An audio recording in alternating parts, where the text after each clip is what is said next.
So, welcome to tonight's lecture of our international lecture series during the winter semester 2020-21 here at the Faculty of Architecture and Landscape at the Leibniz University Hanover. It's my pleasure of being the host of the second time in a row after having Christina Varina and Markus Niesen from Forensic Architecture lecturing last night. Sorry. I'm happy to introduce tonight Xavier De Kestelier lecturing on off-world architecture, what will be surely a roller coaster ride on computational design, 3D printing on Moon and Mars, but mainly on the power of architectural design. Xavier is head of design technology and innovation at the international design practice Hassel, where he leads design technology across all disciplines and regions. For the last decade, Xavier has been an industry leader in the field of parametric design, digital fabrication, and additive manufacturing. Prior to joining Hassel, he worked for Foster & Partners Specialist Modeling Group. Xavier is also director of Smart Geometry, a non-profit organization of computational design and digital fabrication. He's been with Smart Geometry Group since the first meeting in 2001, initiated by 4 pioneers of computer-aided design in Great Britain. Over the years, the organization has grown to become an independent worldwide network for computational design and specialists, doing symposium workshops in a kind of almost yearly or biannual basis. Xavier held academic positions at Syracuse University Visiting Program in London, University of Ghent in Belgium, and the Bartlett School of Architecture in London. He's also a member of the RBA's Research and Innovation Research Group. Xavier graduated from Ghent University with a master degree in architecture engineering and a master degree in urban design from the Bartlett School of Architecture in London.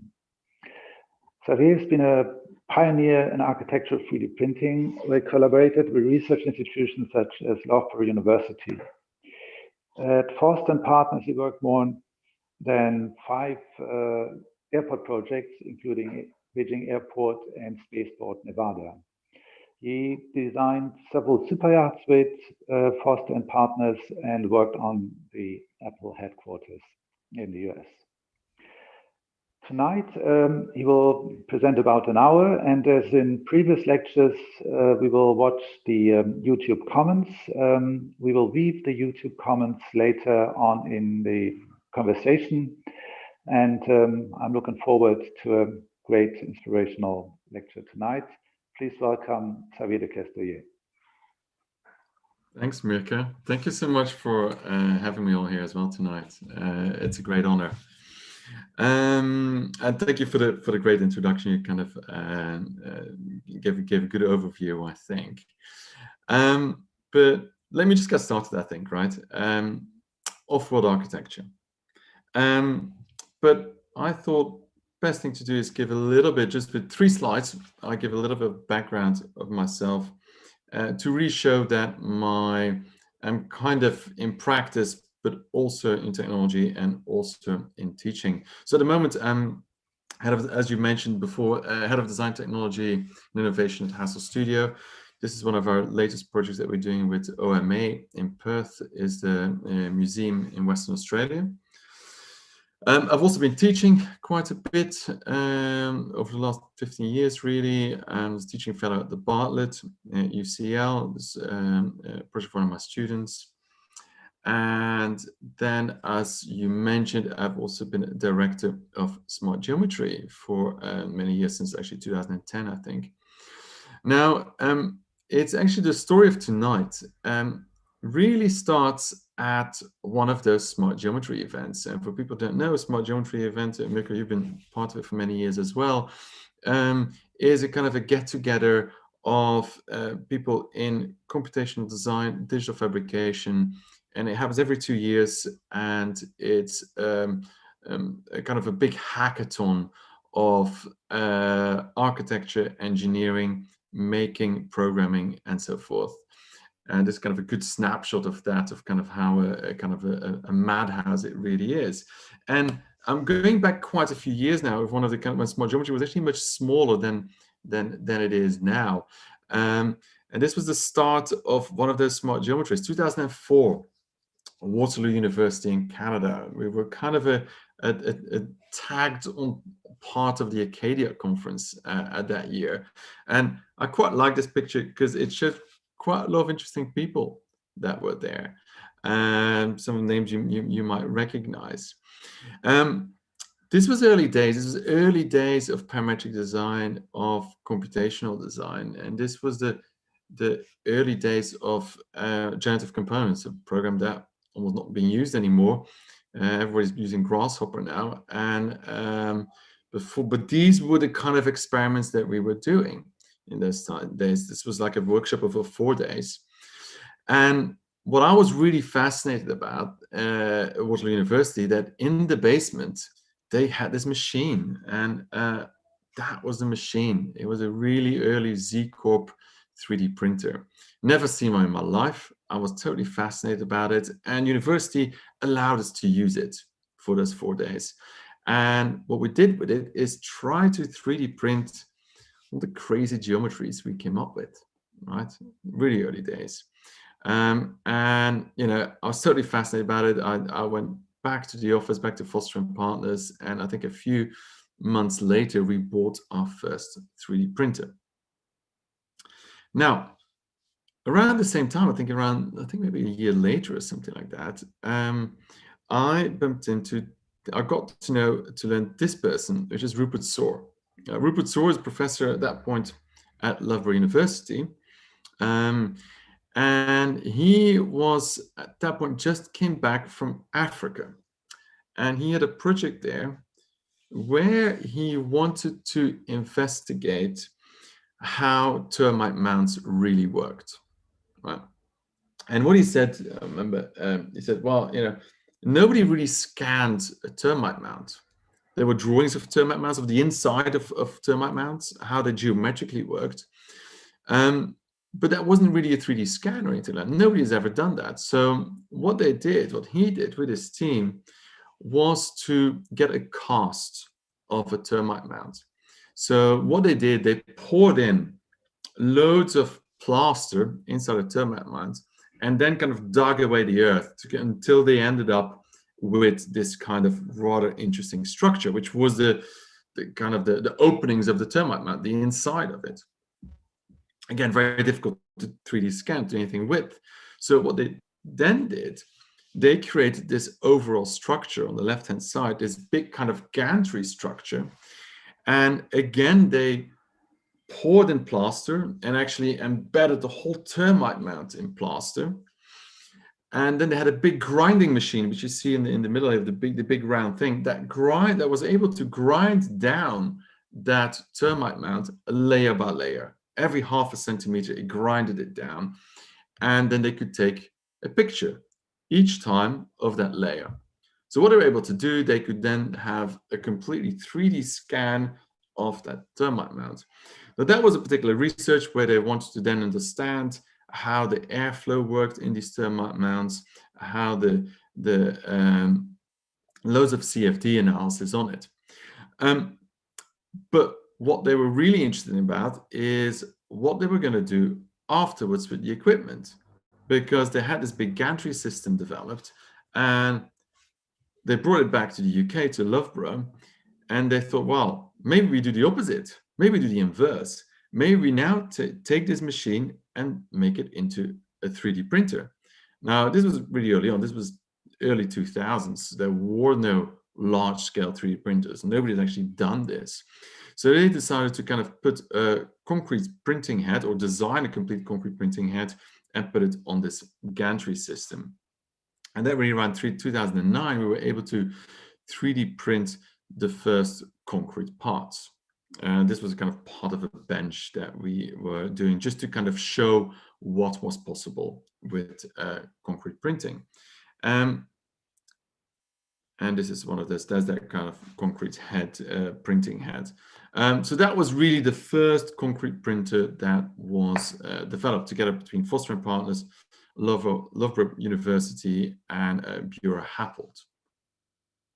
And we were able to kind of create some parts, a bit of a wall showing that it, you were kind of free in geometry, and so forth.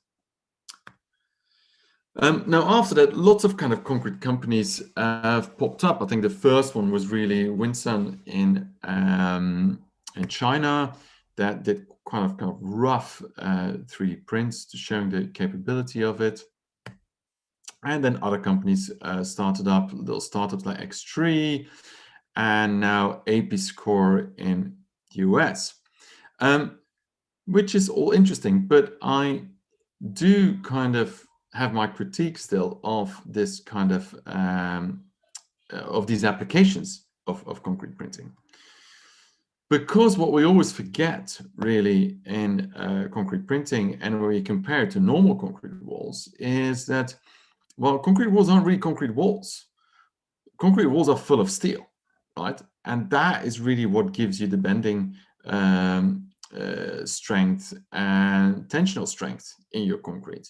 Because pure 3D printed concrete often only holds compression forces. And what you're really against, I would think, for me, a concrete printing process is what you're really against is a couple of guys and a stack of breeze blocks. Now, that's actually a very effective system. If you think of it like, what you need to beat with a concrete printer is these two guys. They're pretty fast, they're very cheap, and they're quite effective. So it's kind of me criticizing almost the early concrete printing research that we've done here at the moment. And you'll see I'll come back to that in the end of the lecture as well. So for me, it's like, what kind of structures are interesting really with concrete printing? And I would go back to structures like this, like Philip Bloch's Armadillo, which is a structure that is compression only, right? And I really think these structures are interesting, of course, for concrete printing. And that's really the project I'm going to talk about today, is what I think is an ideal application of concrete printing, or it's not really concrete that we're using here, is to print something on Mars. And this is a project we did for NASA. It's a 3D printed Mars habitat, a shell structure that we 3D printed. Now, what I'll do now is actually go a little bit more into this project and then turn back on the concrete printing later on in this presentation. So, designing a Mars habitat, how do you really start to design something like that? And as an architect, you're often going to look at some precedents. The main precedents here, of course, and the only habitat in space at the moment is the International Space Station.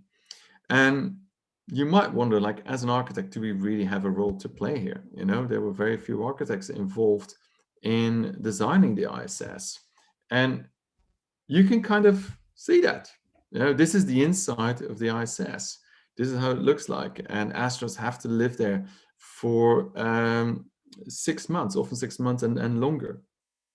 Now, I don't know about you, but I would not want to live in this space. And I think it's obvious that no architect, no designer was involved really in designing this space.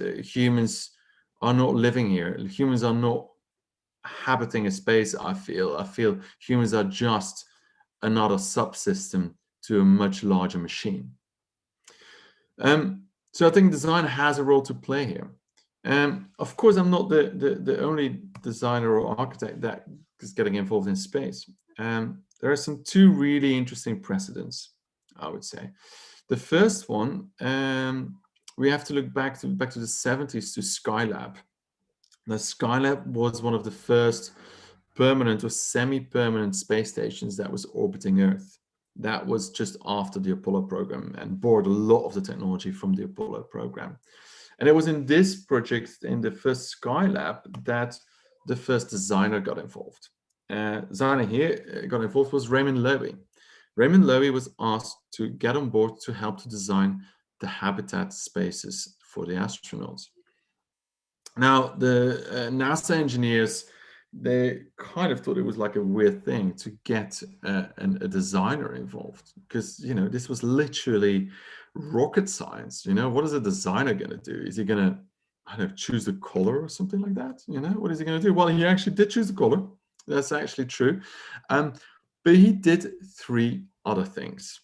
And most of them you can actually see here. These are 3 astronauts in the Skylab module. First thing Raymond did, he designed a personal sleeping pod for each of the astronauts, so they could all have their own, although very tiny, they could all have their own space. They can kind of close the door from the other astronauts. You know, the first design that wasn't in there. Second thing that Raymond designed was the table that you see in the middle. You might say, okay, he designed a table, so what? Well, the original design, there was no table. The astronauts would have had their meal by facing the wall of the module, have a little tablet that would fold out, and have their meal kind of facing the wall, not each other. So there was actually no table originally.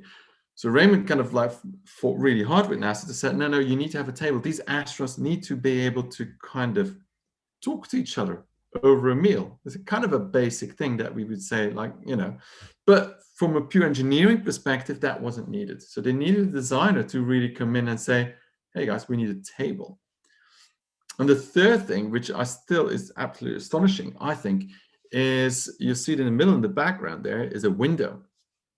In the original Skylab, there were no windows, because the engineers thought that was a risk, an added risk to design this in.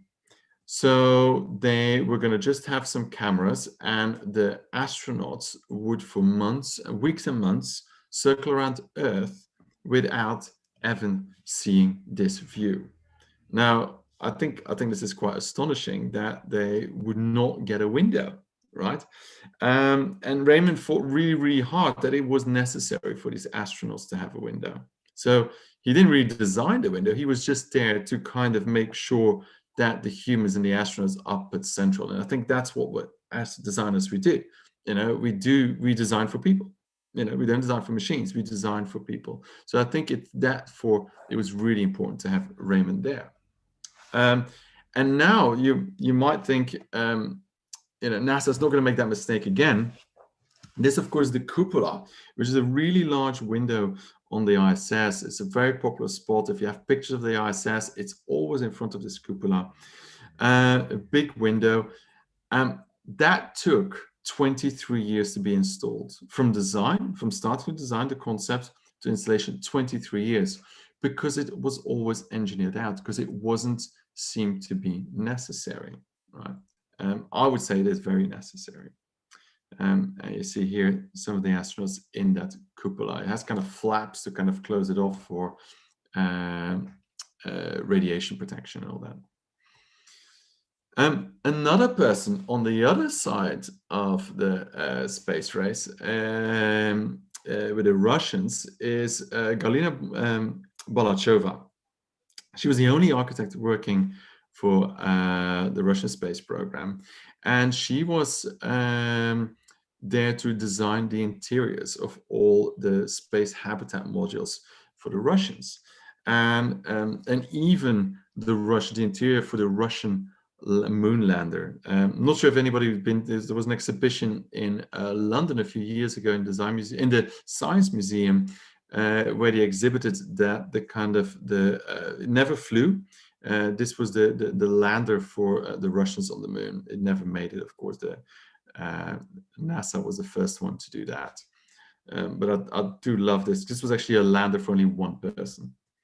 And she did all the interiors, so interiors of these space modules. And I do love the kind of detail and how homey these kind of interiors really look like.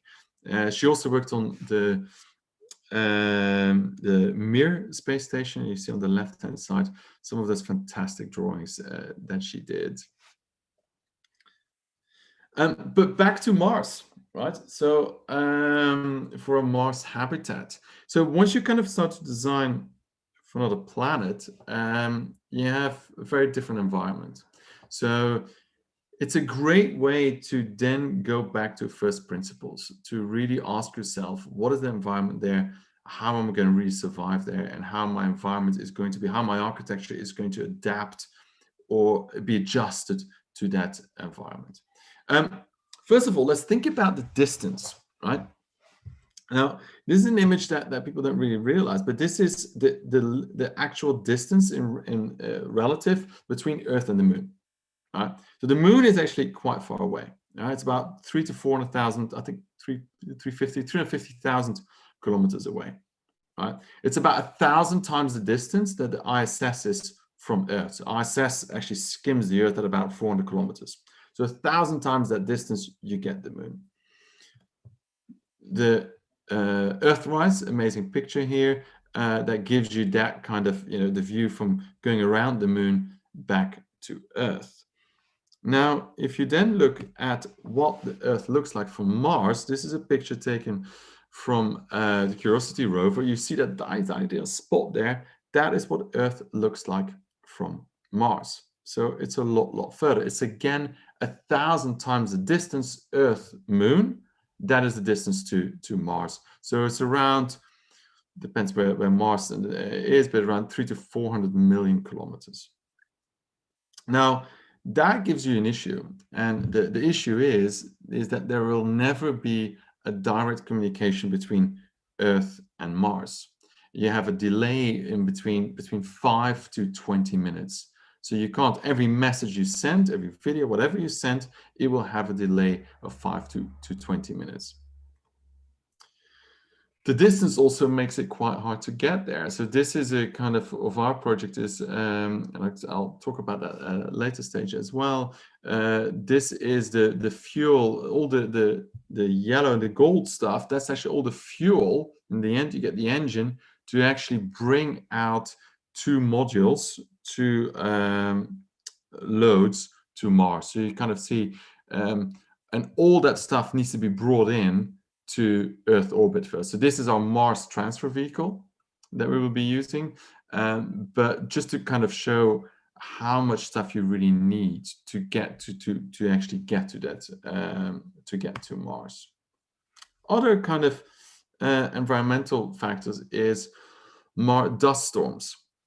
So a dust storm on Mars, you might have seen the movie The Martian, where you see Matt Damon being blown away in the first scenes.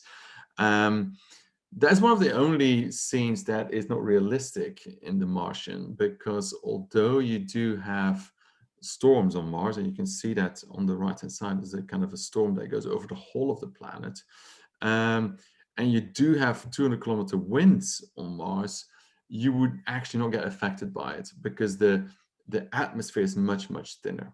So you do get massive storms, but you don't really feel them that much. It would feel like a little breeze. A 200-kilometer wind would feel like a little breeze on Mars. And they also last for months. So you do have issues with visibility. Another thing that is really great about Earth is that that Earth has magnetic poles. Because of those magnetic poles, Earth creates a shield, a magnetic shield that protects herself from radiation, harmful gamma radiation from the cosmos and from the sun.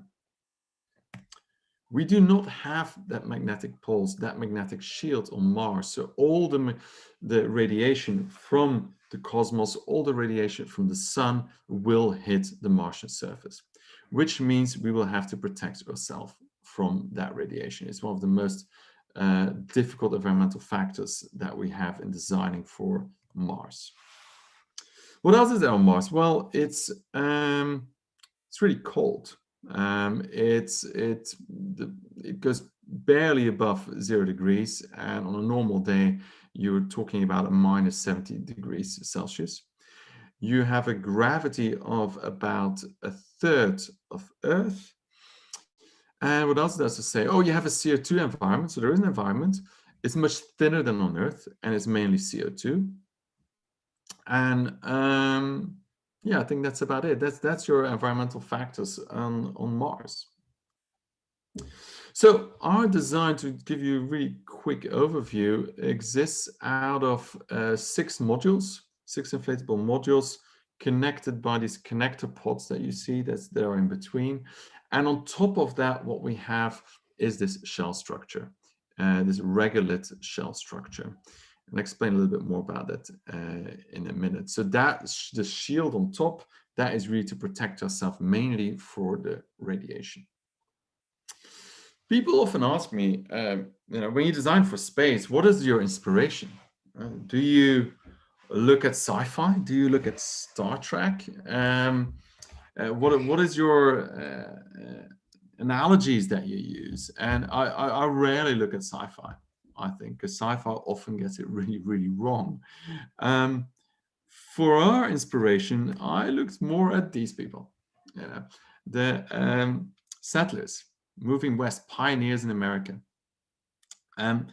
They were going along to a country they didn't know, to a place they've never been.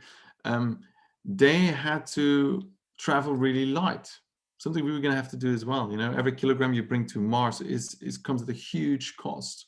So these people were traveling really light and really living off the land. Wherever they ended up, west, they had to live off the land.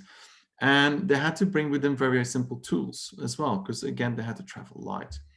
So one of the ways they built and constructed was these block huts, by using simple logs of wood, trunks of wood. And what is interesting about it is that they, just by using and shaping these logs, they were able to create these huts and these buildings.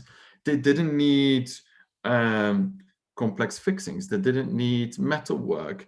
It's just a very simple way of stacking and really literally living off the land. So I think that's really interesting. How can we kind of take the simplest thing that we can find and actually construct with that? What do we have on Mars? Well, not much. What we have is a lot of dust, a lot of Martian dust, which we call regolith. That's kind of the scientific term for it. So why not build with that? Why not build with what we found there, the raw material? And that's what we did. So I hope you can see that video. So we wanted to build these shell structures out of regolith, out of the dust that we found around us. So this is a 3D printed shell structure. And as you might see, we're not really printing with a massive 3D printer. We're using all these kind of little robotic devices. I can talk about that a little bit more in detail. So we looked at swarm robotics, and what we did, we didn't bring one big printer. We brought lots of printers, and all different ones. On the left-hand side, we have our scouter who goes and looks for the right regolith. We have the second robot is our digger. The digger goes and digs the regolith up. Then we have a depositor that takes the regolith and brings it to the site. And the sinterer that will actually microwave together the regolith. And you can see here a little group picture of our robots. Right. Interestingly enough, the robot on the right-hand side, the digger, that's actually a design that came from NASA, because it has these kind of wheels that rotate, and they counter-rotate, and they grab really the regolith and pick it up.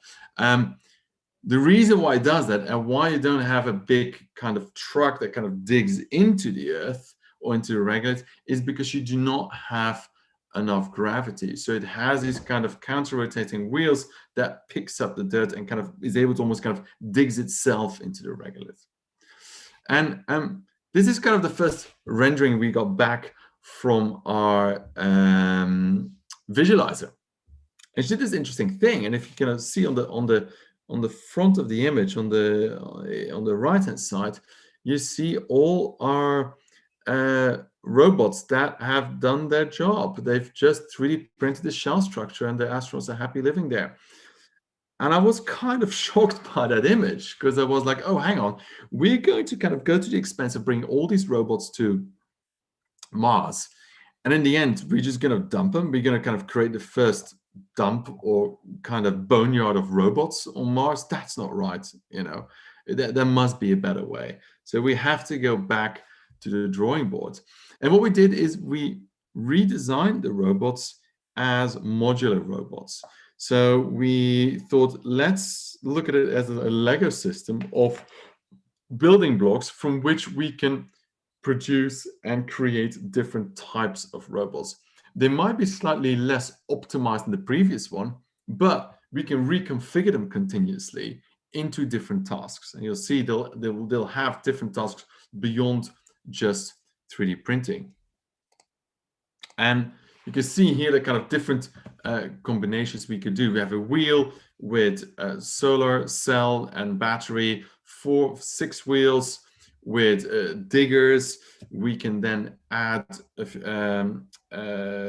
refinery, or we can add a printing cell to it as well. Again, our scouter is not just a kind of little ball that was rolling around. No, it's just one gyroscopic wheel with some sensors. The next one is our digging robot that again is counter-rotating drums that it has to then go to a refinery. Again, the refinery is set up out of these kind of existing modules, these standardized modules. And then it brings the regolith to the site, where it then gets microwaved together, melted and microwaved, and added a layer by layer.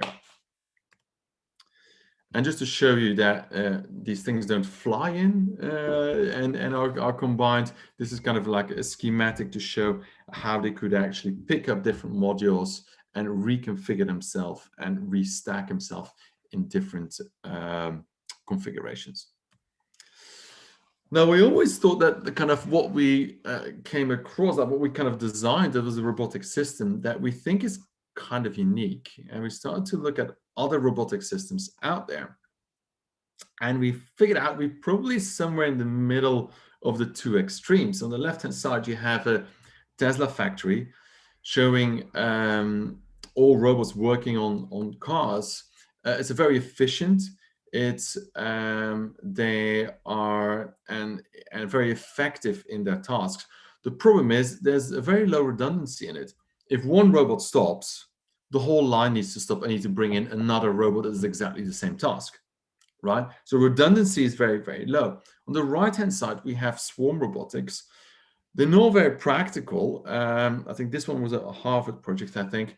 They can kind of make a certain shape altogether, right? Or there's thousands of them. So the pragmatically, they're not that interesting, but huge redundancy. You can take half of them away and they can still immediately pick up the task, right? And do the same thing all over again. So we think we sit somewhere in the middle, that we have a system that is, it's still quite pragmatic, it's very efficient still, but it also has a certain level of redundancy built in. So we're thinking we're kind of on the cusp of kind of probably a new type of robotics, we think. Back to the design itself. I said we kind of created this kind of shell structure, and underneath we have these inflatable pods. Now, interestingly enough, we went really with this project, we went against the brief of NASA, because NASA's brief said we had to 3D print a structure that had to contain the environment for the astronauts to live in. It had to be inflatable structure itself. Well, it didn't have to be inflatable, but it had to be able to contain a pressurized environment for the astronauts. Now, we thought, and having our experience in 3D printing, that would be very, very difficult to do. So we decided to go for just a shell structure that is there to protect against radiation. And underneath, we have these pods that are made on Earth, prefabricated on Earth, and shipped to Mars, where they then kind of unfolded and inflated. Now for the shell structure itself, I think, remember what I said, I think 3D printed structures are great if they're only under compression. And that's what we did here. We worked with Eckersley O'Callaghan engineers to not just draw this shell structure, but to generate it. We're using tools like Kangaroo and Karamba here to really create a shell structure that is big enough to get all our modules underneath, but is only under compression forces. This is some of their analysis they did for that. Now, and I'd like to kind of put some kind of architectural references here as well, because that idea of doing an in situ shell structure and then other elements coming in from a prefabrication that were made in a factory is not new. Of course, this is Felix Candela's shell structure in Mexico City, not made by robots, but by humans to certain construction tolerances, and then and quite rough still, and then underneath bringing in elements like the facade and all that were prefabricated and to a much higher tolerance. So that idea of having a dual system, you can see here as well. So these are the modules that was then brought in afterwards. Inflatable, they kind of unfold first like an origami, and then they are inflated with these kind of rib structures.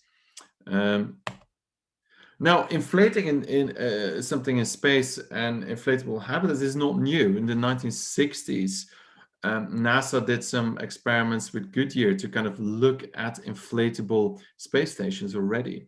They even went further in the early 80s, and late 80s, they developed something that's called TransHab.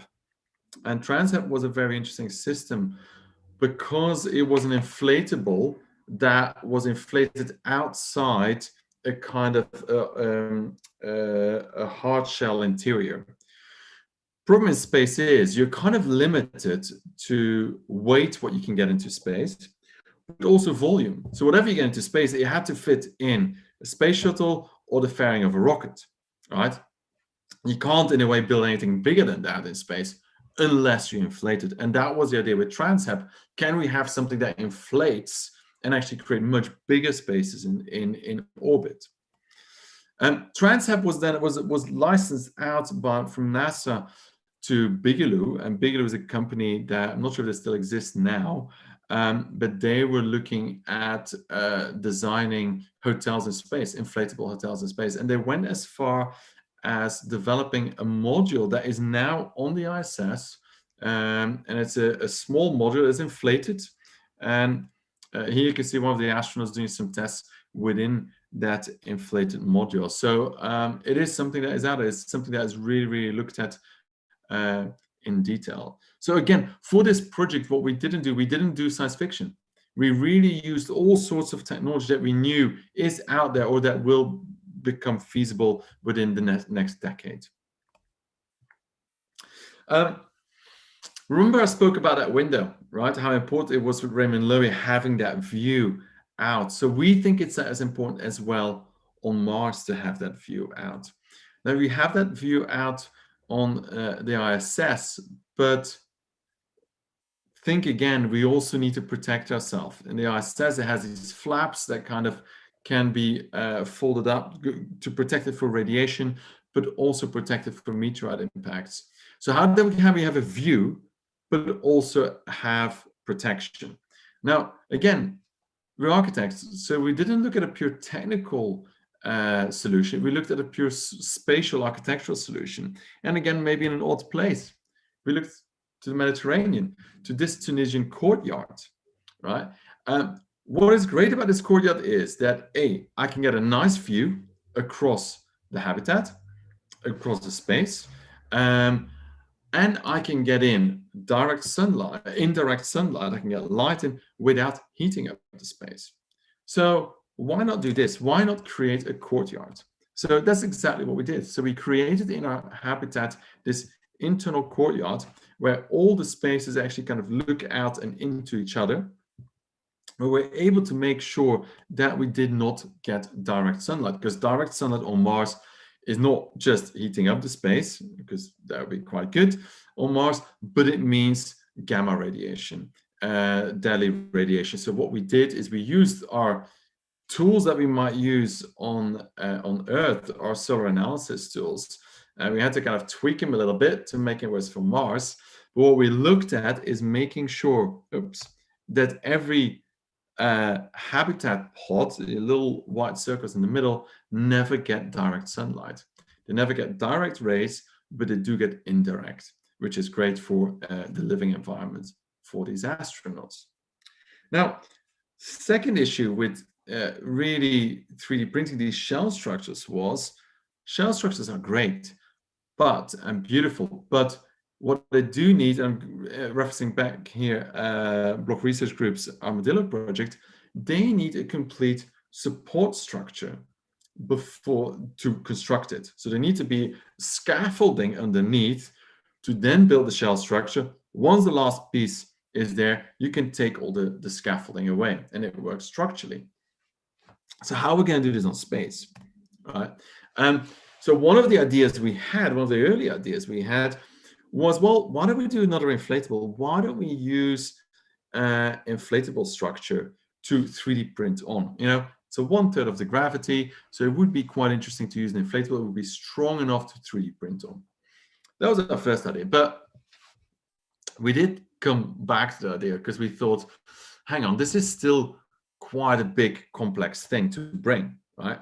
And this 3D printed structure, the shell structure, would actually happen before the astronauts were there. So it would have to be done completely robotically. And we thought, this is way too complex. But there must be a much simpler way to do it. And in space, the most simplest way is most of the time the best way to do it and the right way to do it. So we looked at Sarna's Tashima Museum, and we think it's a beautiful museum, particularly for their construction methodology. And the way it's constructed is that they used an earth mount. So the formwork was just using earth to create a mount, pour the concrete, and then dig the earth out again. That's a very simple system. So we thought, well, why can't we do that? But we had to kind of realize like how long it would take, how much energy it would take. And what I haven't told you yet is that for this project, we did work with space engineering students from the University of Cranfield, and the ones in the front here. And so we worked with them kind of side by side, because they were able to kind of calculate stuff for us quite easily. They were able to kind of look at all the systems that are behind our project. How much energy it takes, how long stuff takes, how we get everything to Mars. So they were actually calculating all that for us. So we then made a little script that actually looked at the 3D printing construction sequence. And together with them, we kind of looked at further in detail how much energy it would take, how much robots it would take to really start just filling the mount full of loose regolith and only 3D printing. You see the dark orange or dark brown, that's the part that's only 3D printed. And in the end, the final shell structure, you then remove the loose regolith at the end. Very similar to the Tashima Museum. Our calculations showed that we could do it, and then it would take us 1 year longer. And you know, one thing we do have in space is time. So we thought, okay, well, that's the right way forward. We need to take less stuff there. We can just reuse the robots to actually do the digging out of the shell structure as well. Okay. Other things we learned from or things that we kind of almost critiqued and learn more from other things was the ISS. So the ISS, if you look at the ISS structure, it is these kind of Coke cans, these cylindrical volumes. Why? Because it's the maximum volume you can put in a rocket fairing, right? It's as simple as that. And the way they are organized is that they're kind of packed out on the side with science experiments, these racks, and on the top there's storage, on the bottom there's storage as well. So there is a kind of up and down in a space station. Even there is microgravity, there is up and down. But we thought this is actually very inefficient use of space, because if you look at the ISS, what you get is a whole bunch of corridors with science racks, right?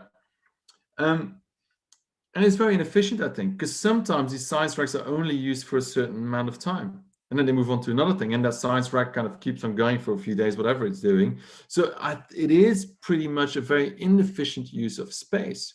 If you talk to astronauts, they all think that the ISS is way too big. It's a huge structure.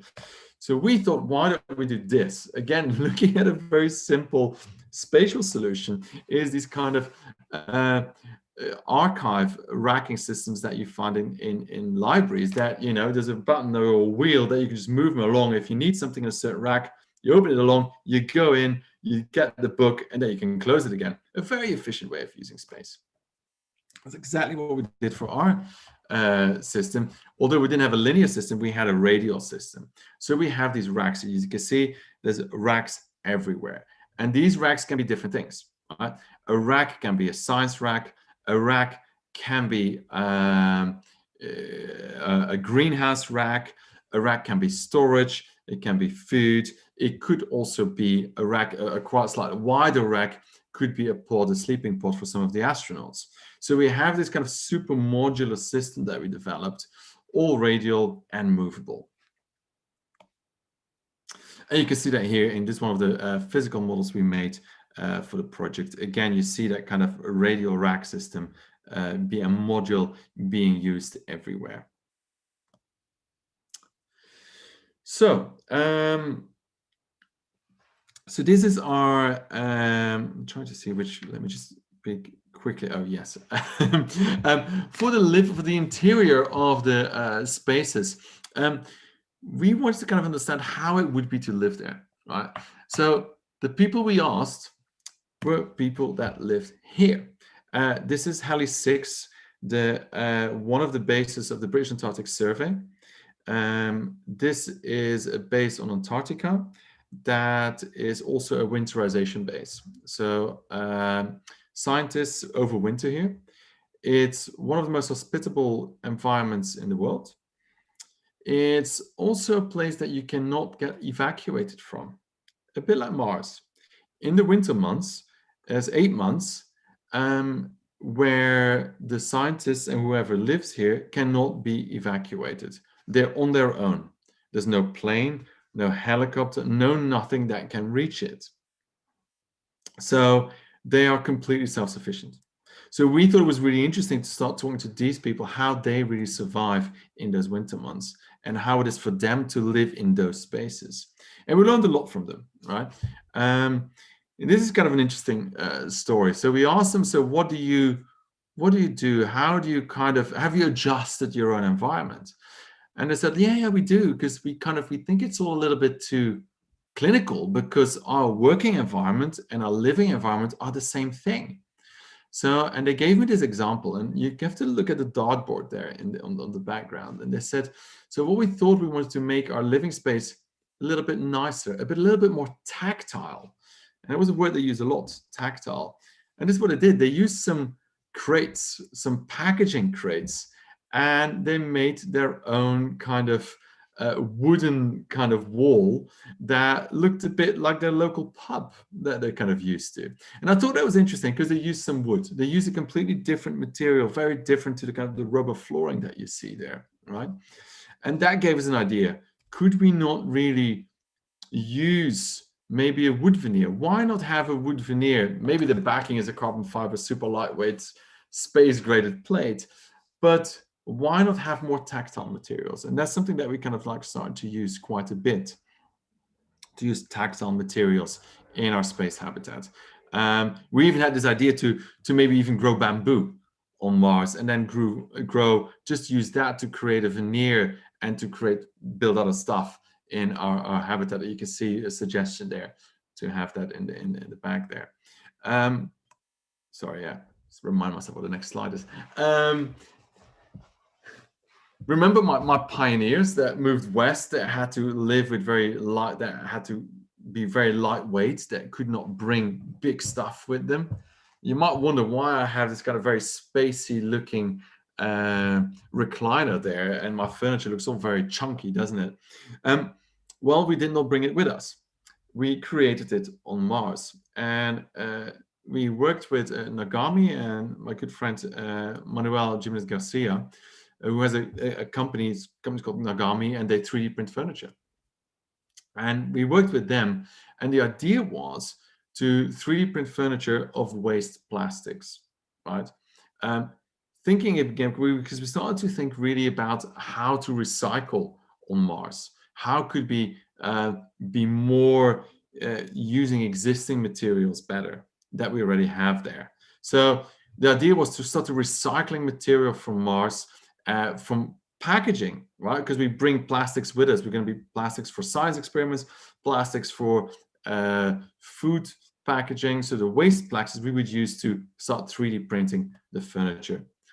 Of course, we wouldn't bring a big 3D printer with us or big 3D printing arm. We would bring with us a Delta printer. On the left-hand side, you see a little Delta printer there, 3D printing some furniture.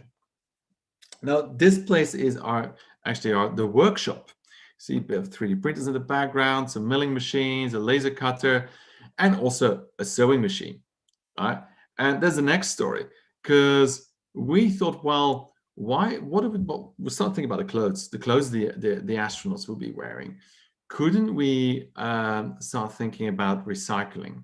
And one of the ways to kind of land on Mars is that you would use parachutes to kind of stop your speed while landing on Mars, or to decrease your speed. And we were starting to think, well, why can't we just start making clothes out of the parachutes? Why not reuse those? And you see our astronaut there is actually wearing a jacket made out of recycled parachutes. And we started to work with Christopher Rayburn. He is a designer based in London, in Hackney. And that's exactly what he does. He designs clothes out of existing materials, such as parachutes. That was a great collaboration. Kind of to see our two astronauts here also wearing some recycled parachutes clothing. Then we kind of after the project, we were contacted by Design Museum because they were doing a big exhibition called Moving to Mars, and they asked us to kind of take one of these pods and start to build it for the Design Museum, which we of course thought was an amazing opportunity, because we started to test out these things. We could test out, what it would look like if we had some veneers on the walls. What if it looked like our floor is maybe made out of bamboo that we grew locally? What would that window look like? So on the left-hand side, you see what would that view look like? And that was a kind of a big video wall that we had that had built in Unreal, that had some animation in, and it kind of like showed a day through on Mars. That was kind of really interesting as well. So you could go in, see the furniture for real, use it, test out the racks. You could kind of move the racks around as well. And you could even wear some clothes that were designed by Christopher Rayburn. So to get that experience of what it would be to live in a pod. Now, that was like kind of the big kind of video wall, the view that you would get out. The pod themselves, they were inflated. And for that, we did a system. I'm just looking at the timing. How much time do I have, Mirka, still? Do I have 10:15 still? Is that fine? Yeah. So the pod structure itself, what we did is we created this idea that we had these rib structures, right? That were really, we just looked at kitesurfing kites. We got an interesting fascination with kitesurfing kites because those inflatables are very, very stiff. And the reason why they are stiff and in a very particular shape is because they are a dual wall system. On the outside, they have a nylon fabric that is non-stretchable, and you can't skew it. So it's non-stretchable. You can't skew the fabric, and you can put it in a certain shape. On the inside, we have an inflatable bladder that just inflates and grows bigger. So that dual system was able to give you very particular geometries. And that was in the factory, these kind of big sausages, inflatable sausages. It was done in Ljubljana in Slovenia. And these are all the little patches that would create, that was the outer surface, the nylon that would then be stitched together to many, many patches that were stitched together to then create these beams, right? It's a bit of an experimental study we did. It was the first time this company did something like this. And you might see that we cheated a little bit because on the outside, you'll see a little bit of a metal structure. I originally designed it with ribs in both directions, structural ribs in both directions. Factory said, I'll be fine. We can just do one direction. It wasn't fine in the end. So we had to cheat a little bit and build a small metal structure around to hold it up. My post-rationalization story is that we, of course, designed it for Mars, where it's 1/3 of the gravity. So because we've built this one version on Earth, where we have more gravity, I had to help it a little bit. But really, it was a bit of a mistake. So these are kind of like in the test setup in the factory as well, with these inflatables. Again, another shot of that, of how we build it up in the design museum. Looking here with the furniture designed by Manuel from Nagami. What I'll do next is, what I'm going to do is I'm going to show a little video that takes 5 minutes, and then I'm going to jump into what kind of the next step is, I think, for us with large-scale 3D printing. Half a century ago, we took our first step on the surface of the moon. Today, there is renewed passion to explore for our next human endeavor. Mars, the red planet, further than any human has ever been. We face many challenges: remoteness, no livable atmosphere, high radiation, dust storms, and extremely low temperatures. Before any humans set foot on Mars, we must first design a protective shelter. We will protect our astronauts from radiation with a thick 3D printed shell structure using Martian regolith, which works great in compression but does not perform well under tension. To overcome this shortfall, we have chosen to construct the pressure-retaining parts of the habitat from lightweight inflatable pods. They will be made out of high-precision engineered composites that are prefabricated on Earth. Their elliptoid geometry will be able to mitigate the pressure differences whilst optimizing spatial planning. To create the base on Mars, we will use a two-phase approach. In Phase 1, an ecosystem of 3D printing robots will arrive months in advance of any human explorer. They will construct the protective shield for the base by adopting a modular robotic swarm strategy, a plan that allows for redundancies and enhances the odds for success. Intelligent autonomous robots will have interchangeable roles, from battery storage to scout rovers, logistics to excavational, and even 3D printing units, all integrated with multiple cameras and sensors for navigation. They can reconfigure themselves for a multitude of purposes, ensuring prolonged usage beyond the initial build phases.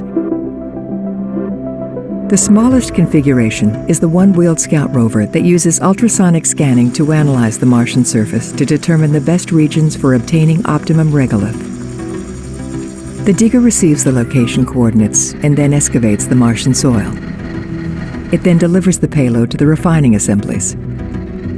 Here, large chunks of Martian regolith can be processed down to a finer grain and then delivered to the melter robots in situ. They then use concentrated microwaves to melt the regolith and extrude through the 3D printing nozzle. The shell is autonomously 3D printed, layer by layer, over several months by the robotic system. In the next phase, the first astronauts arrive with the habitation units, equipment, and supplies. The robots now take on their second life roles to aid the next phase. They come together to make flexible mobile platforms that can carry the payload from the loading zone to the base. The convoy begins its journey across the Martian surface to the habitat site. The build commences with a connector module placed underneath the protective shield and ready for inflation. The module then unfolds and self-inflates into its final form. The habitation units are then placed into position and sequentially inflated to form the completed pressurized environments. The circular layout of the habitat ensures continuous accessibility of the habitat in the event of a catastrophic failure. Each connector module houses 3 integrated environmental control life support systems, delivering essential services like power, water, data, and oxygen to all the habitation units. A circular conduit delivers these services to multiple endpoints in each pod. The base will be remotely powered by 2 nuclear kilopower reactors in a solar farm, located a safe distance away from the base. In the next stage, the astronauts will construct and install a flat-pack, rail-based racking system capable of connecting to the distribution system, enabling spaces to reconfigure according to their spatial needs. This modular and radical design principle has been adopted for all the habitat pods, ensuring multi-use, reconfigurable environments. A Martian base should not just be a habitat. It is home for the astronauts. Each pod expresses its own identity, quality, and character. A highly functional design which places the human experience at the core. Spaces include a state-of-the-art research laboratory, a hydroponic greenhouse, a fully equipped workshop with digital fabrication facilities, the sleeping quarters with gym facilities and immersive virtual reality platform. We believe that the key to success of human habitation on Mars is the health and well-being of its residents. Creating a place where work, life, and living combine holistically to ensure they feel connected to each other, to themselves, and somehow to their distant home.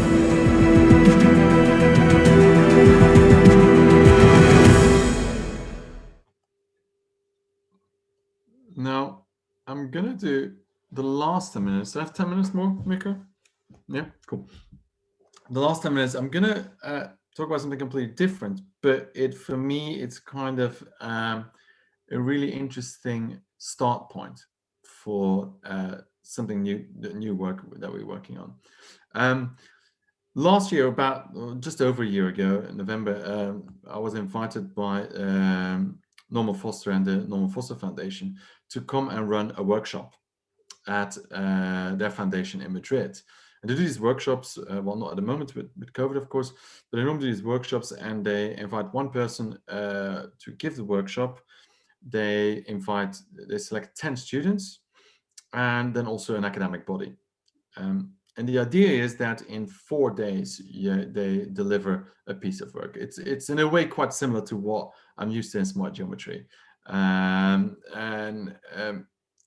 the idea was, what I was asked to do is, could we do a workshop around robotics and architecture? And as you know, we were working with Manuel Garcia from Nagami for the furniture in the Mars habitat. And he happened to have his facilities about an hour away from Madrid, where his robots are, that printing plastics, recycled plastics. So we thought, well, this is an interesting one.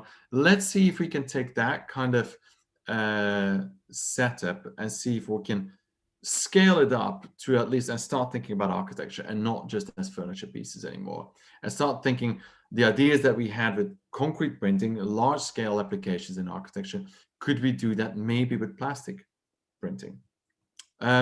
So it was a really interesting, very intense 4 days where we had lots of kind of discussions, talked about these concepts, and a big round table with the students, with the academic body. So the idea was really to say, well, you know, we've done concrete printing many years ago, and it had certain applications, and I always thought they were too limited. I think concrete printing, the applications are a little bit too limited. You know, these are some of the examples we had: some concrete panels, some concrete walls. Can't we do more with concrete printing? Is there more of a potential in there? The fact that you are much freer in geometry creation with 3D printing in general, can't we use that on a larger scale in architecture? Like I said, Nagami was down the road, so we thought, well, this is an opportunity. Why not kind of set out this idea that this is the factory of Nagami in Avila? Us visiting it during that workshop. You see the big 3D printer there. You kind of see the big objects that they are able to print. So it's very much at an architectural scale, right? So here's the idea that we had was, our aim is to investigate the possibility of a multifunctional integrated facade system enabled by 3D printing. So that was the goal we set to the students. Our vision imagines a future where traditional building construction facade systems, consisting of many different parts and materials, can be replaced by a single material, single fabrication process. And what I kind of mean by that is, can we do this, where we've architecture is really an assembly, a very complex assembly of different materials in different forms and in different ways coming together? Can we actually simplify that? You know, and all these trades, different trades that we have coming into construction, can we actually kind of simplify that idea? And this was some of the ideas that the students started to experiment, looking at 3D printing modules that could be stacked and coupled, kind of thinking of an easy assembly process that could be done by 1 or 2 people, like simple elements stacked together. Doing very quickly, we're very keen on continuously physical prototyping, doing on a small 3D printer that we had in the foundation, but then quickly, like after a day or so, testing it out in the Nagami factory at 1-to-1 straight away. You know, we thought it was really important to do that and having these kind of interlocking elements. Looking at, you know, okay, it's good to have an element. Well, what about installation? Right? Could we do installation? Could we do with the air gap insulate? Could we 3D print somehow the installation, or could we just fill it with maybe recycled plastics? We again super quick try it out. We got an infrared camera and a heating element, and testing it out there and then what elements could actually work quite well. Just the infill actually was actually one of the really successful ones, to be honest, with PETG particles, recycled plastics. And then looking at, you know, of course, renderings, how it would look like as a facade system. And then another student project, one of the other students were asked the question, could we embed the formwork for structure within the building scan? So looking at not using formwork and then taking the formwork away, but could we actually 3D print the formwork itself? Doing some tests with concrete. Can we cast concrete in these plastic enclosures? Of course, using always recycled plastics. At the same time, questioning, could we alter the optical qualities of the 3D print to use natural daylight? So could we then say, well, you know, could it be a window, right? Could the 3D printed plastic operate as a window? And then looking at, well, could the structure and the window at the same time be 3D printed? Again, looking at, you see kind of this V shape, that would be beams.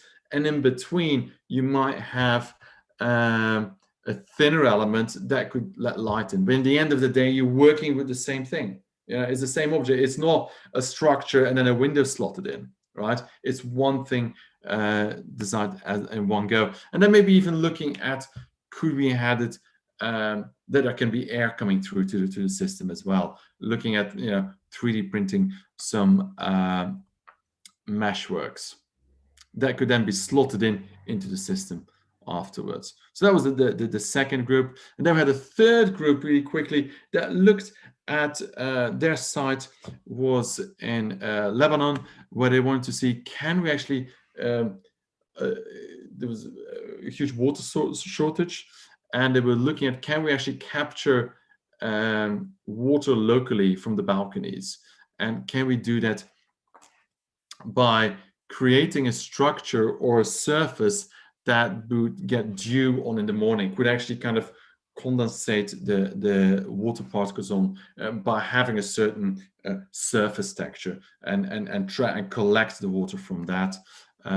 Looking at, you know, having that surface texture, but then also collection of the rainwater at the same time, and creating at the same time a really beautiful element that with amazing light refractions that we had here. Again, you know, that was created, that surface was created by having a very kind of localized printing pattern. So the printer really did this kind of tiny movements that then created this pattern. And that is kind of one of these elements that we created at a, not at a 1-to-1 scale, but almost at, I think it's 1-to-5 scale that we had at that point. And he was, you know, that was the result of 4 days of experimentation, really.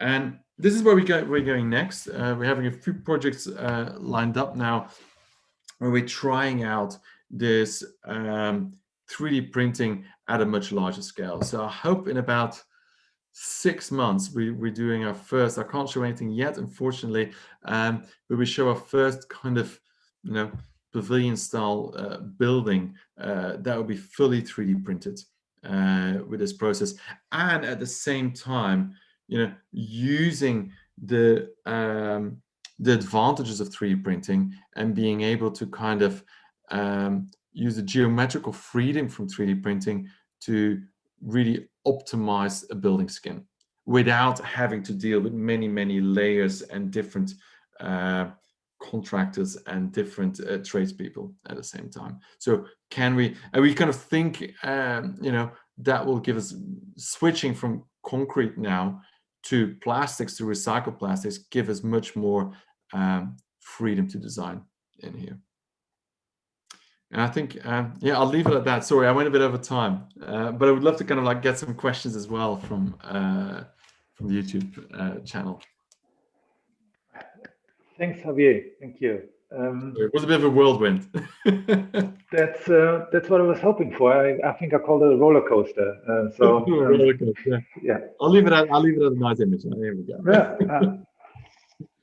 I think the last part kind of answered my first question already, which was kind of how do you do what you do in practice, which is not traditional practice, but mostly research, not wide speculative research, but yeah, very particular research. And I think you explained quite nicely how architects play such a critical role in that kind of research.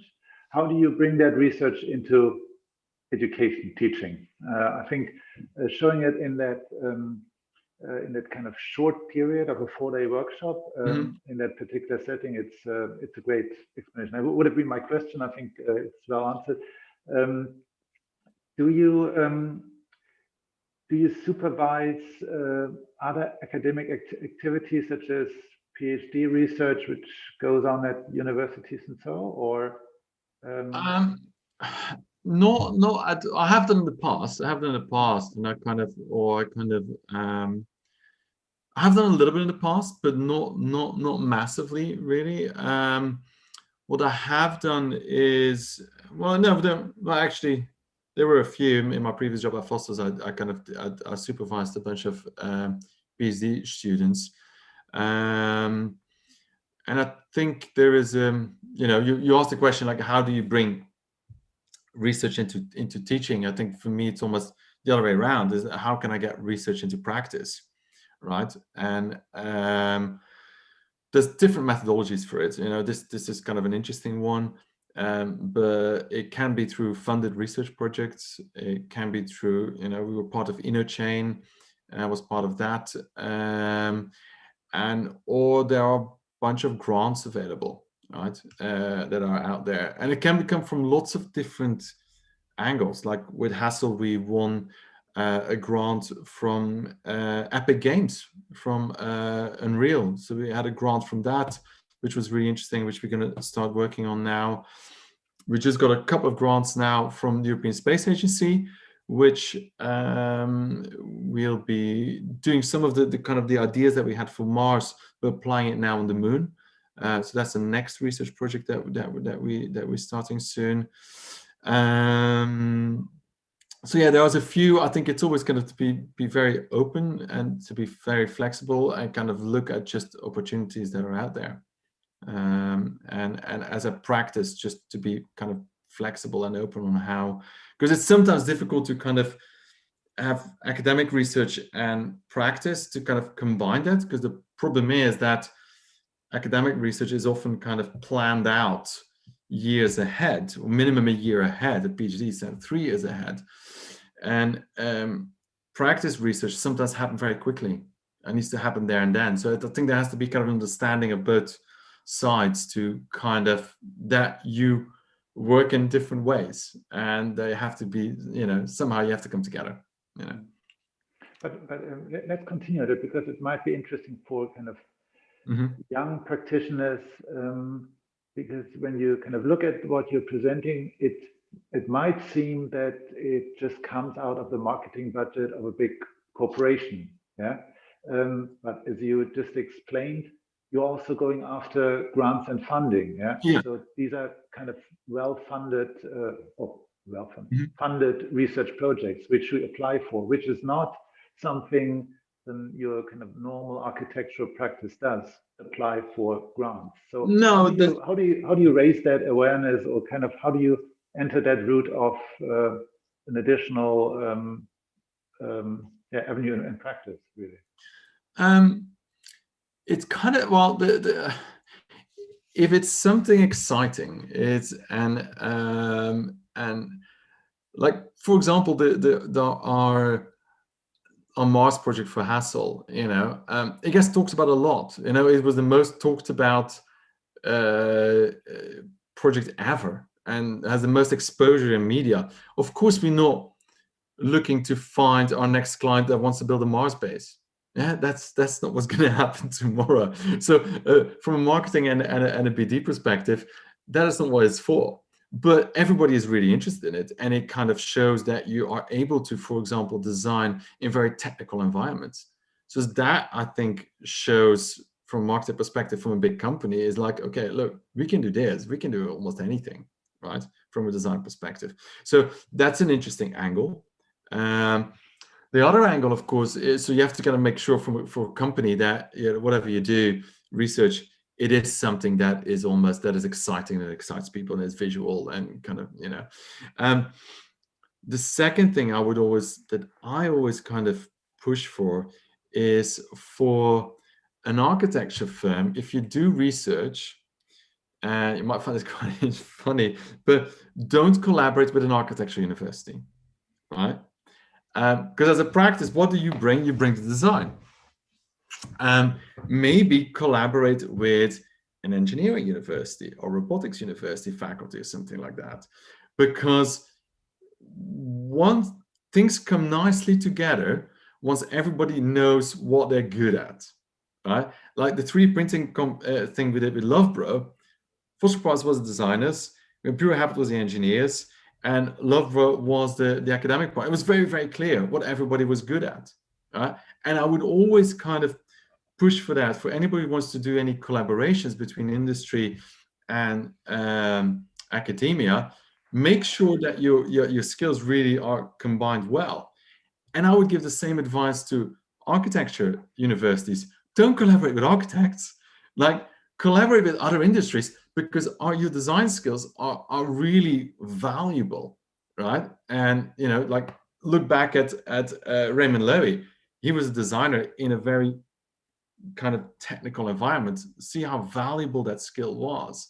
So I would say really push open the doors and try to collaborate with different types of industries. I'm always very kind of wary if I do a collaboration with another architecture university, because I think, well, then we're both designing, like, how do we kind of like, what is the added value here, right? Yeah. The same goes for collaboration between different research institutes. I mean, you don't collaborate with another architecture. No, but here's one question from the audience, which is kind of question: is there any research on the psychological effects of permanent isolation or kind of isolation in the group as you live for long periods on Mars? What do you see people being occupied with beyond their daily work? What do you bring to entertain them, to kind of have a happy life? Well, it's kind of interesting, right? Because astronauts in the ISS really have very little time for entertainment.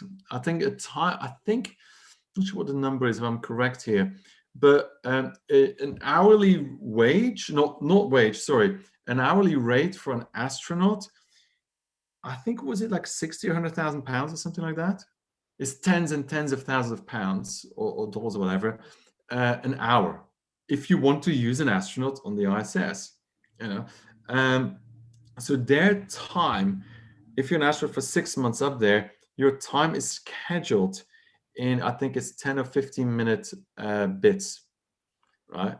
So what astronauts really they are really good robots. They're really good operators. they are so trained that they can operate under very high stress and do almost anything, right? So, but of course it's relaxation, and they don't have that much of it, to be really honest. So we really kind of think that the environment itself should be a very comfortable environment for them, especially when you're going to live more than 6 months. If you live a year, 2 years, 3 years, and a mission to Mars is normally 3 years. So we think from a psychological perspective, it just has to be a beautiful space, as simple as that. And I think that is somewhere where space engineering gets it wrong, because they'll immediately think about, oh, what colors should the space be? What should this, like a very kind of, very, very specific things they look at, right? It should be ergonomic or something like that.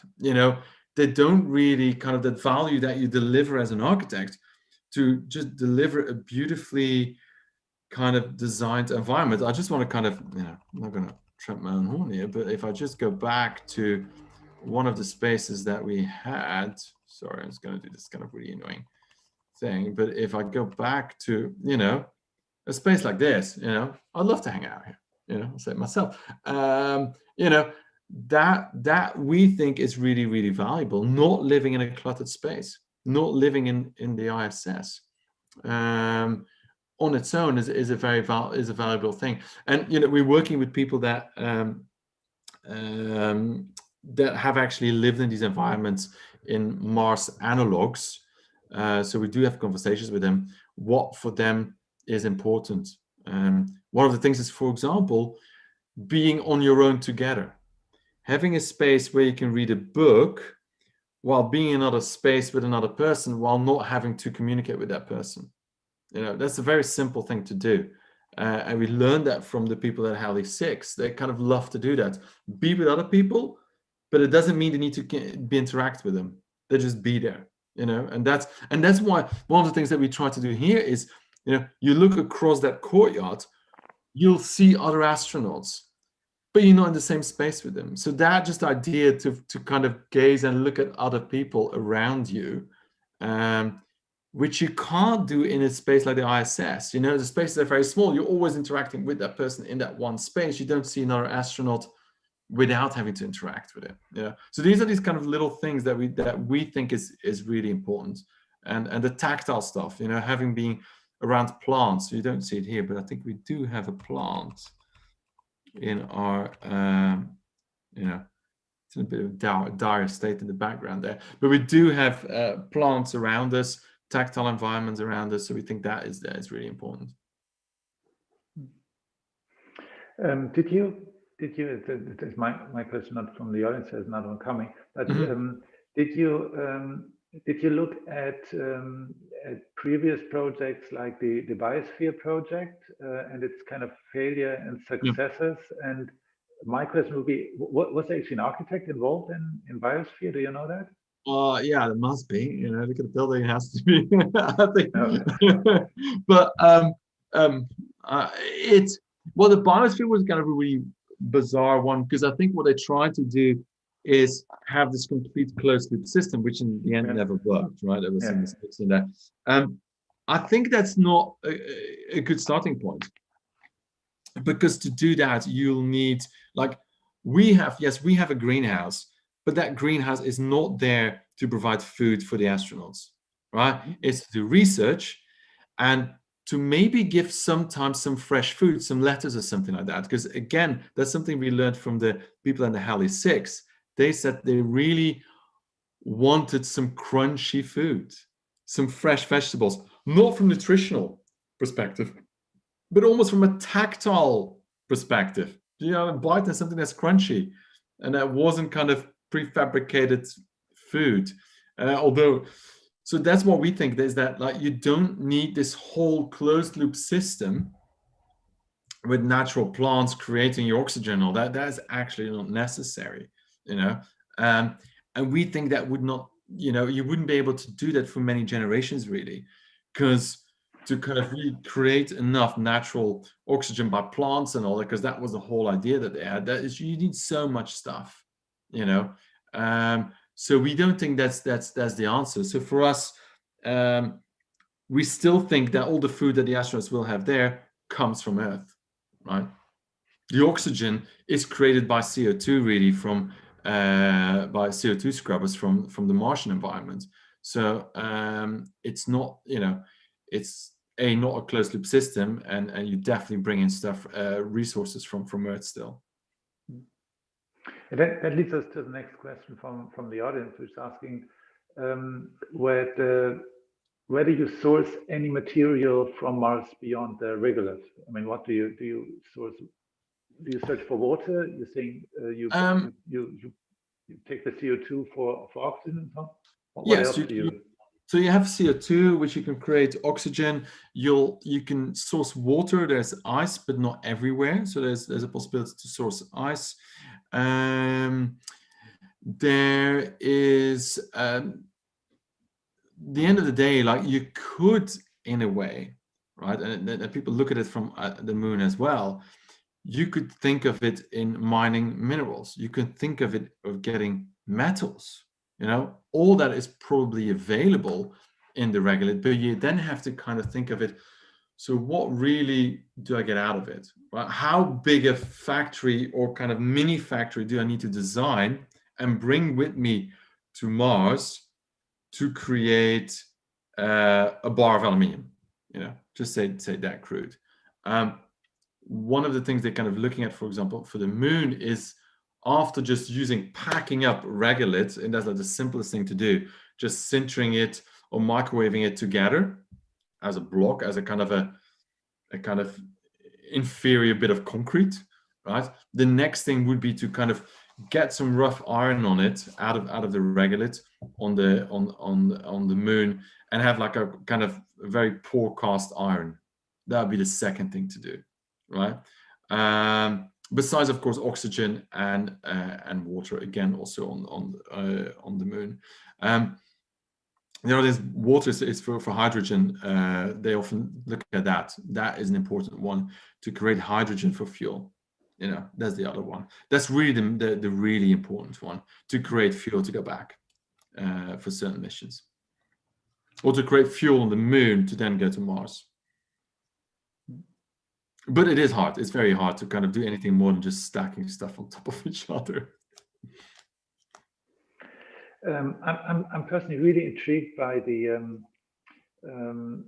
robotic system you developed. You explained as this kind of sweet spot between the army of industrial robots and the kind of super kind of redundant swarm robot, or the kilobots you're showing, and this kind of modular approach to it. Is that been taken up somewhere in research or practice, as it looks almost kind of pre-packaged? Do people do stuff with it, or why not? Well, we looked at it. We're actually gonna. I think we got the funding in now to actually kind of start. Hopefully, in a year's time, we'll have something to show. We do have a plan to build it. There are modular robotics out there, right? That kind of building blocks that come together. But funny enough, always what they seem to be doing is connecting, creating something like a snake or something like that, and then that thing can wiggle around and move around, or it kind of creates a wheel, or it's still the practicality, what you can do with it is very low still. So that you do see, and what you often see with the modular robotics is they always kind of try to say there's only one module, right? They always kind of want to do one module, and with that one module, you create all the things you need to do, right? There was a project in is it EPFL called Roombots that does that, and they do these kind of modules. There's very clever systems, but from a practical perspective, it's still not that practical. So we're trying to be a little bit more pragmatic with our robots, that we say, well, you know what, it's kind of an interlocking system, but you still need a different types of modules, right? To be actually practical in the end of the day. So yes, I think there's a few modular systems, but they're more towards the swarm robotics side, I think. So we're kind of unique in that field. So yeah, we're trying to kind of develop that now. So hopefully, I think a year's or 18 months time, we will have some results. Cool. I really want to see it. Yeah, me too. Do you just maybe also for the students? What is a what do you expect? Either a kind of let's say a workshop participant for your workshop at the Norman Foster Foundation, or a young architect starting under your supervision in the office, working on these kind of applied research projects. An architect or any other discipline, what should they bring? Of course. Well, first of all, like I would say, technically very skilled, right? That for sure.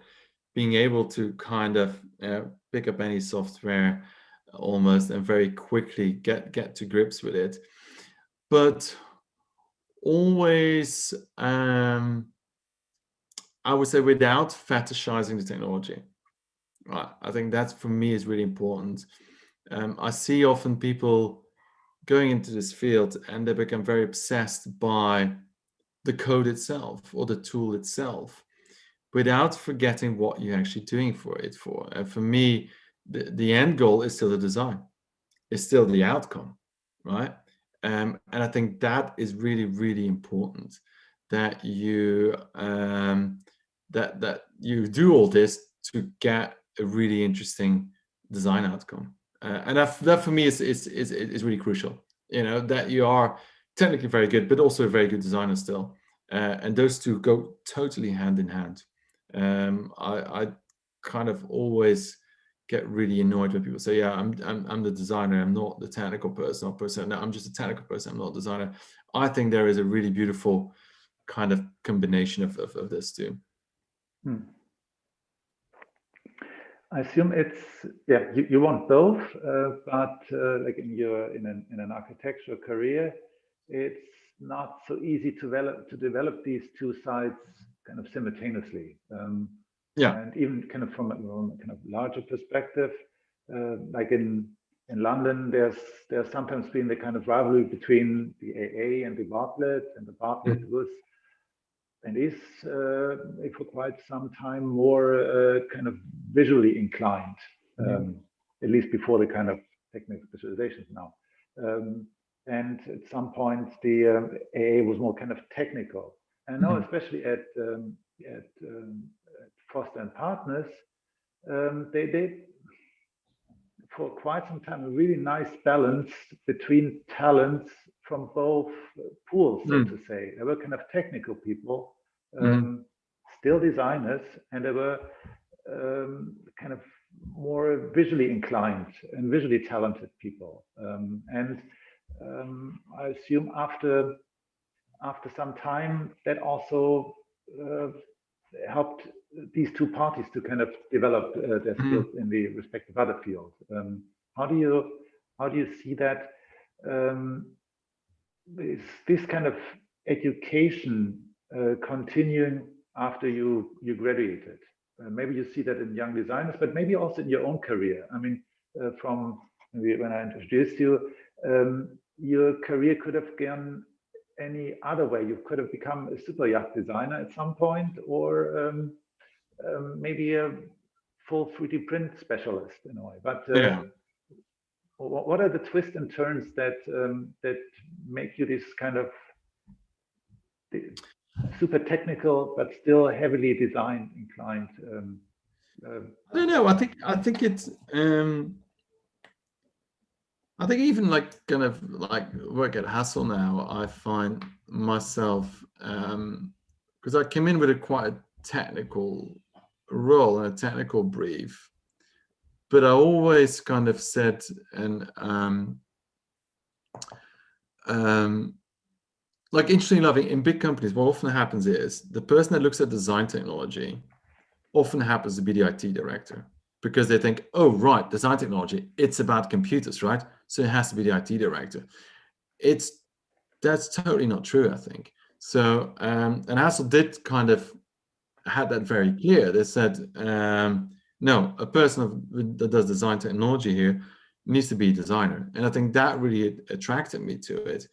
And even in the last 3 years, I think I've got more interested and found a more interesting balance even in doing projects like the Mars Habitat project and a few other ones that we're involved in now, where I'm kind of combining kind of my kind of technical background and design background kind of actually more in a more balance. I think that I did before, because before I was kind of consulting more on from a pure technical perspective. So I find myself in a more interesting balance at the moment, you know, and I think my career probably kind of maybe it flips flops a little bit. I don't know. We'll see where it goes in the future. But I do, you know, I would totally miss design. You know, I don't think, for me, I kind of start to realize that my career now, that's actually why I did it for, you know, to kind of work on interesting projects in the end of the day.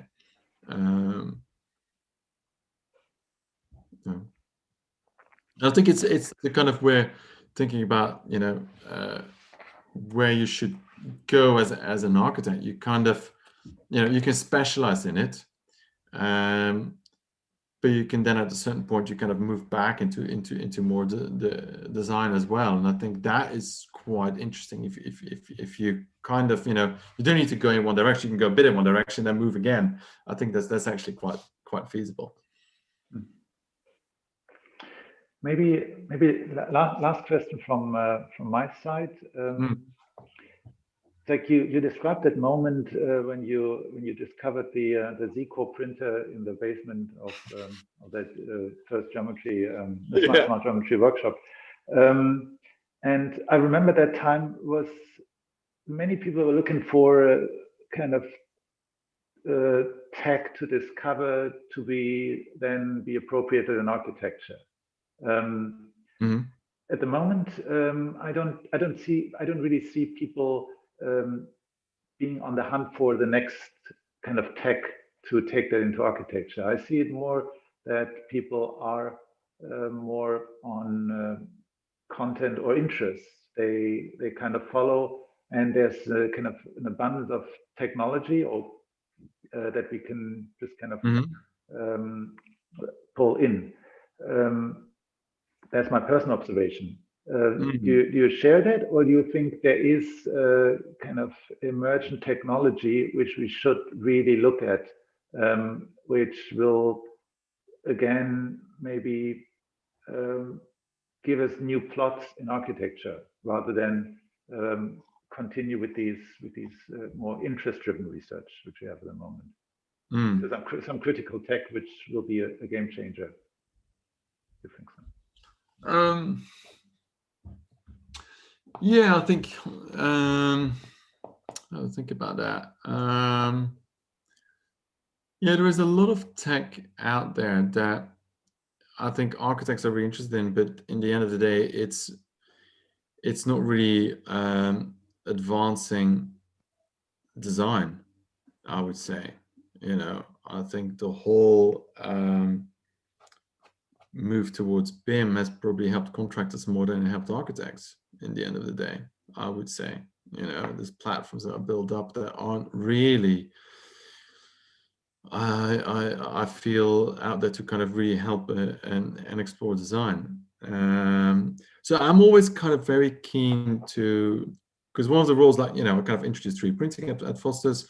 I'm introducing new tech at Hassel as well. And what I'm looking at is things that that isn't super advanced always, but I know that will actually make a big impact, right? That will, like one of the things that we did, and it's a kind of a very super simple thing, is that once I moved in, is that at Hassel, I kind of realized, well, we have actually 9 studios. How do we design reviews? How do we collaborate across all these 9 studios, right? Skype.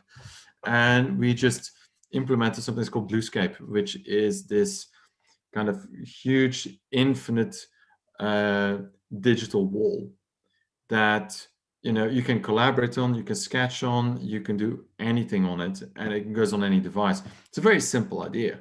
It's kind of taking the pinup wall that we're so used to be physical, which I still love, making that a digital element that works across all the studios. It's not completely, it's a bit like mirrors. There's a few things out there that do similar things. It's not really kind of, I should say, technological super advanced, right?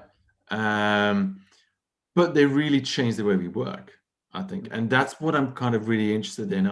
I'm less and less interested in kind of doing something that is so on the bleeding edge and amazing, but how does it really kind of affect a studio on a larger scale?